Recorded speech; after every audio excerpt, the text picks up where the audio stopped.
Bom dia, pessoal, boa tarde, boa noite, não sei que hora que vocês vão estar vendo esse vídeo.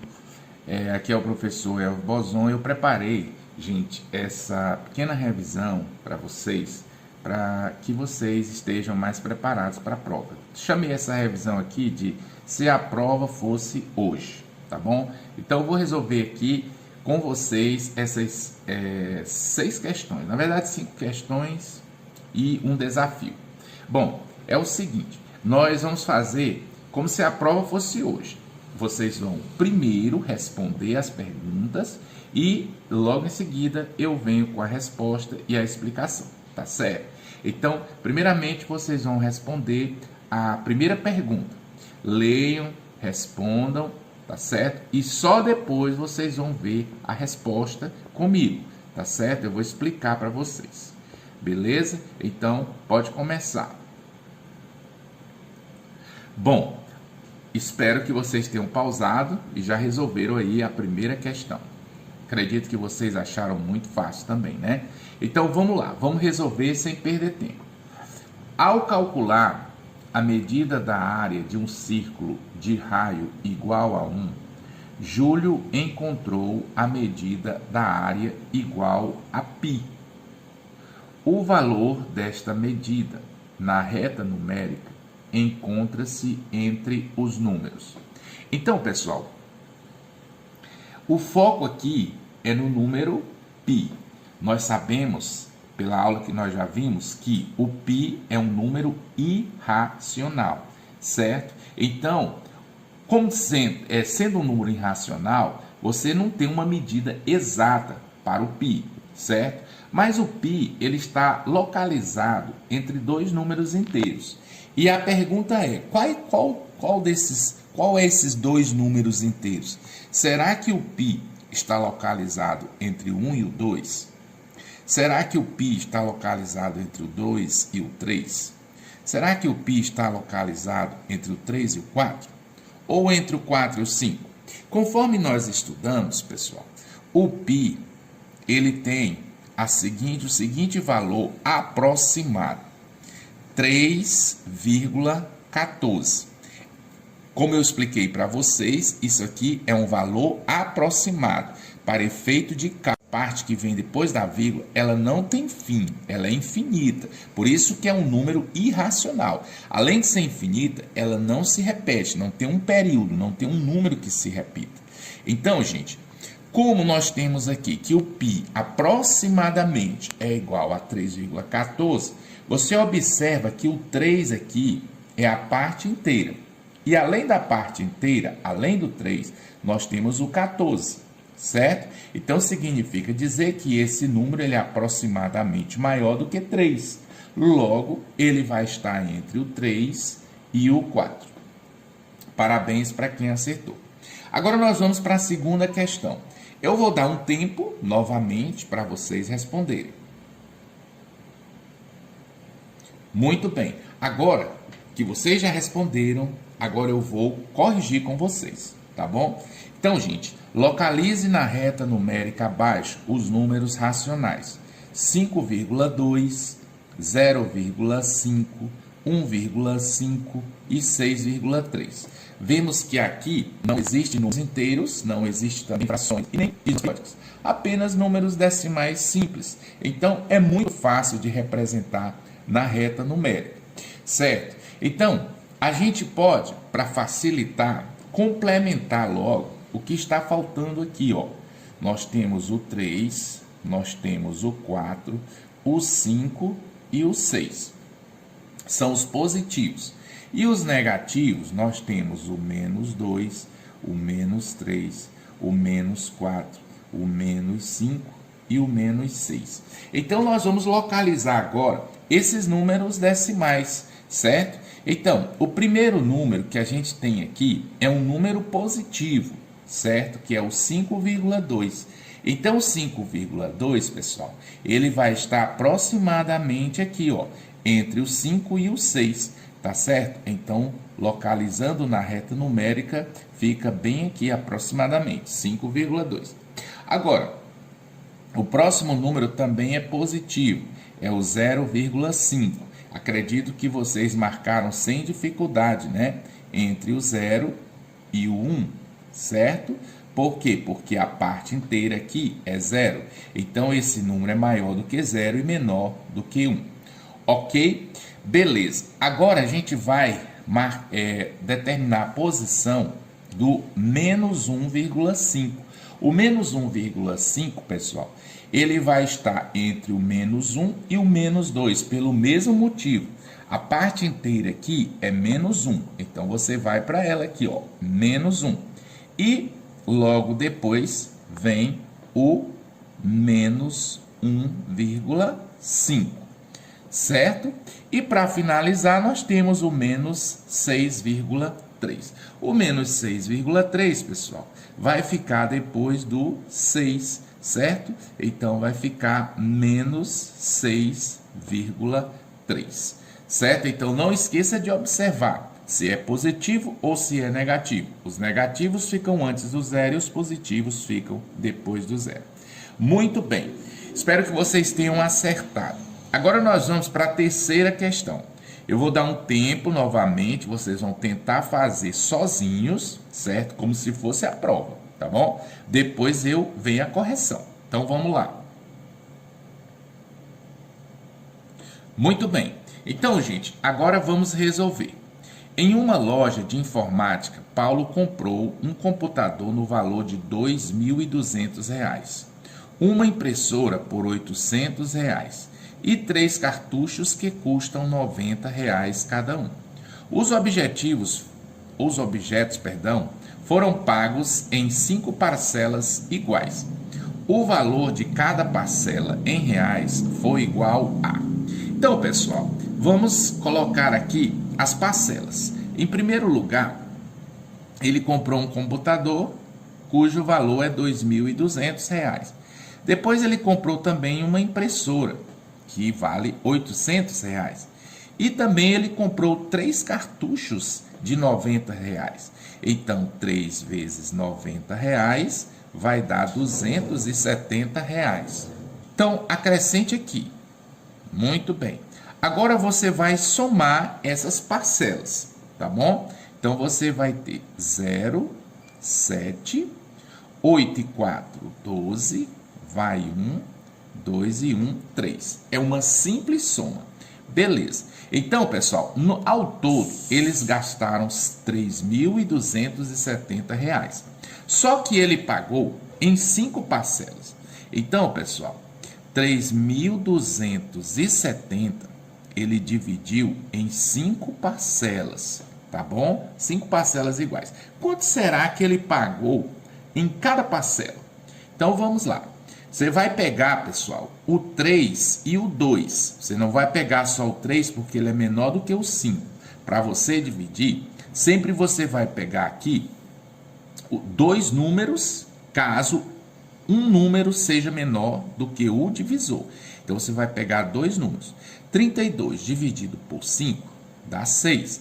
6 vezes 5 dá 30. E sobra 2. Você subtrai aqui. Aí baixa o 7.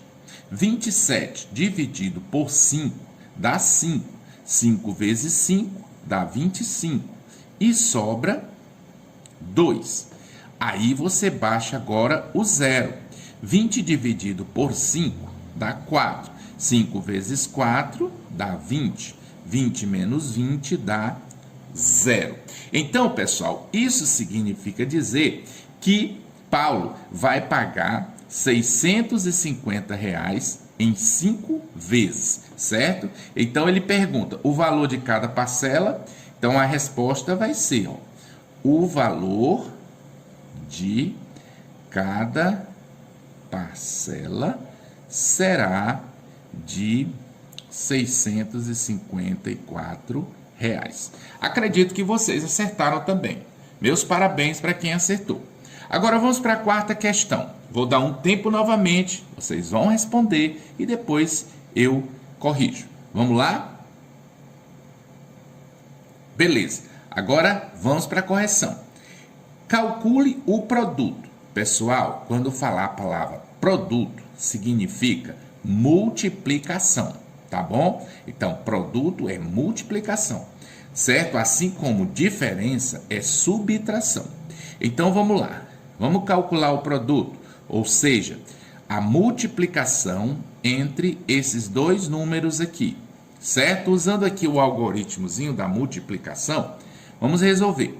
Primeiro, gente, a gente vai fazer a multiplicação aqui do 2, tá bom? Normalmente, vamos lá. 2 vezes 5, 10, vai 1. 2 vezes 2, 4. Mais 1, 5. 2 vezes 1, 2. Então, pessoal, 2 vezes 125, não precisa você se preocupar com vírgula. 2 vezes 125 deu 250. Agora você vai multiplicar com 5, tá certo? Então, como é que você vai multiplicar com 5? Você vai multiplicar 5 vezes 5, dá 25. Só que você não vai colocar aqui embaixo do zero, certo? Muito cuidado. Se você está multiplicando 5, você vai colocar aqui embaixo. 5 vezes 5, 25. Vão 2. 5 vezes 2, 10. Mais 2, dá 12. Vai 1. 5 vezes 1, 5. Mais 1, 6. Muito bem. Agora, pessoal, é só somar. Pronto. O resultado aqui você vai ter 0. 5 mais 5 dá 10, vai 1. 2 mais 2 dá 4, mais 1 dá 5 e 6. Pronto. Agora observe, como tem dois números depois da vírgula, você vai colocar a vírgula aqui, tá certo? Então, o produto de 12,5 por 5,2, a resposta será 65. Ok? Pessoal, eu peço que vocês treinem essas continhas, tá bom? De soma, subtração, multiplicação, divisão, com vírgula, sem vírgula, tá bom? É muito importante. E principalmente saber a tabuada, tá certo? Então vamos para a quinta, que é a penúltima questão. O valor de x no feixe de retas paralelas R paralelo a S paralelo a T, cortadas pelas transversais A e B, é. Então, pessoal, paralelas. Olha, eu estou aqui passando por cima da primeira. Essa reta aqui chamada de reta R. Nós temos essa outra que é a reta S. E nós temos esta outra que é a reta T. Essas retas, pessoal, são retas paralelas, tá bom? Representadas simbolicamente como aqui neste exemplo, ó. R paralelo a S paralelo a T, tá bom? Mas nós temos também duas retas transversais. Essa que eu estou passando por cima aqui, ó. A reta A e a reta B, elas são transversais, ou seja, elas estão cortando as paralelas.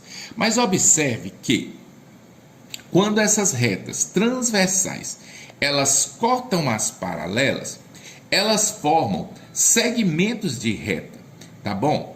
Esses segmentos de reta, pessoal, são exatamente estes aqui que eu vou fazer essa pintura aqui por cima, ó. Segmento de reta, pessoal, é um pedacinho de reta, tá bom? Então, nós temos a reta B todinha aqui, certo? Ó, todinha a reta B. E nós temos aqui, ó, as retas paralelas, né, formando aqui esses segmentos, certo? Nas transversais. Ó, ou seja, nós temos esse primeiro segmento que mede 36 e esse segundo segmento que mede 12, tá bom? Na reta A, o primeiro segmento seria esse aqui, ó, que mede X, tá bom? E o segundo segmento, o segundo pedacinho da reta, seria esse aqui, que mede 15. Então, pessoal, existe uma coisinha chamada teorema de Tales. O que diz, pessoal, o teorema de Tales? É muito simples. Ele diz o seguinte, que um feixe de retas paralelas determina sobre duas transversais segmentos proporcionais, tá certo? Então, pessoal, significa dizer que esses segmentos que eu pintei aqui para vocês, eles são proporcionais, graças a essa discussão. O que o Teorema de Tales diz? O Teorema de Tales diz que o feixe de retas paralelas determina sobre as duas transversais segmentos proporcionais, certo? Então, esses valores aqui, pessoal, eles são proporcionais, eles formam uma proporção, tá bom? E como é que a gente representa essa proporção? É através daquela regrinha de 3, que eu acho que vocês já conhecem, tá certo? Regrinha de 3, ou seja, a proporção, pessoal, é uma igualdade entre duas razões, ou entre duas frações, tá certo? Então, você tem aqui uma razão, que é uma fração, é que você tem outra razão, que é outra fração. Essas duas razões aqui, certo? Essas duas frações, elas são iguais. Por quê? Porque esses 4 números aqui, que representam esses segmentos, são proporcionais de acordo com o Teorema de Tales, tá bom? Então, formou essa regrinha de 3 simples, que você sabe que resolve como? Multiplicando cruzado, ok? Então, vamos fazer a multiplicação. Você vai pegar o 12 e vai multiplicar pelo x, tá bom? Ó, 12 vezes x, e vai pegar o 15 e vai multiplicar pelo 36, ok? Vai multiplicar pelo 36. Vai ficar nesse formato aí, tá certo? Então, você tem 12 vezes x, 15 vezes 36, tá bom? E aí, você vai descobrir o termo desconhecido aqui, que é o x. Vai descobrir qual é esse valor. Como? Você vai multiplicar o 15 pelo 36 e depois vai dividir pelo 12, tá bom? Porque esse 12 que está multiplicando o x, quando ele vai passar aqui para depois da igualdade, ele vai dividindo, tá bom? Tá aqui multiplicando, passa dividindo, ok? Aí você faz aqui essas continhas. Para facilitar, pessoal, vocês podem pegar o 36 e dividir também pelo 12, que fica mais fácil, tá certo? Então, isso vai ficar 15 vezes... Quanto é 36 dividido por 12? Vai dar quanto? Vamos ver. 36 dividido por 12, só para relembrar a divisão, né? Então, quantos 12 cabe em 36? Será que 3? Vamos ver. 3 vezes 2, 6. 3 vezes 1, 3. 36 menos 36 dá 0. Então, pessoal, a divisão entre 36 e 12 tem como quociente o 3. Então, 15 vezes 3. E 15 vezes 3, pessoal, vai dar igual a 45. Tá bom? Então, esse valor desconhecido aqui, pessoal, é igual a 45. Olha como é proporcional. Veja bem, se você pegar o 45 e dividir pelo 15, você vai ter o quê? Como resultado o quê? Você vai ter como resultado o 3, tá certo? Se você pegar o 36 e dividir pelo 12, você vai ter como resultado também o 3. Então, isso significa dizer, pessoal, que esses dois segmentos aqui, a razão entre eles é igual à razão entre esses dois aqui, tá bom? Que dá 3. Logo, se as duas razões são iguais, as duas valem 3, significa dizer que os 4 segmentos são nessa ordem proporcionais. E é exatamente isso que o Teorema de Tales nos ensina, tá bom? Então, gente, vamos para finalizar com chave de ouro. Desculpe aí os problemas técnicos, a gente fez rapidinho aqui, só para facilitar a vida de vocês, não é nada profissional, é apenas para trazer um conteúdo para vocês, tá bom? Eu vou deixar aqui, para finalizar, esse desafio que a gente vai trabalhar ele na sala de aula. Mas eu vou dar uma explicada rápida aqui para vocês, tá bom? Então, vamos lá. Imagine um triângulo qualquer. e nele você traça uma reta paralela a um dos lados. Essa reta vai cortar os outros dois lados do triângulo, formando segmentos. Então, a situação é esta, ó. Você tem um triângulo ele tem 3 lados, né? Você traça uma reta paralela a um dos lados, tá bom? Então vamos imaginar aqui o lado AB, certo? E eu tracei aqui uma reta que é paralela ao lado AB, ok? Então essa reta eu vou chamar de R, reta R, beleza. Observe que essa reta R, ela cortou esses outros dois lados do triângulo, tá bom?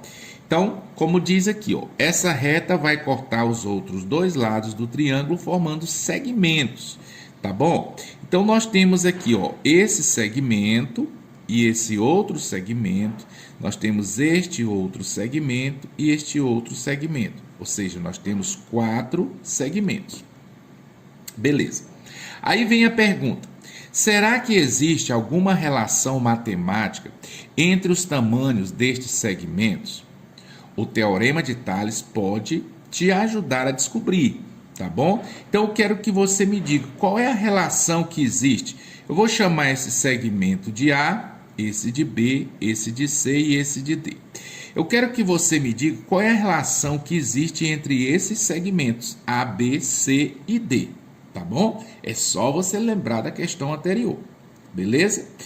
Você consegue formular uma pergunta específica sobre esta relação?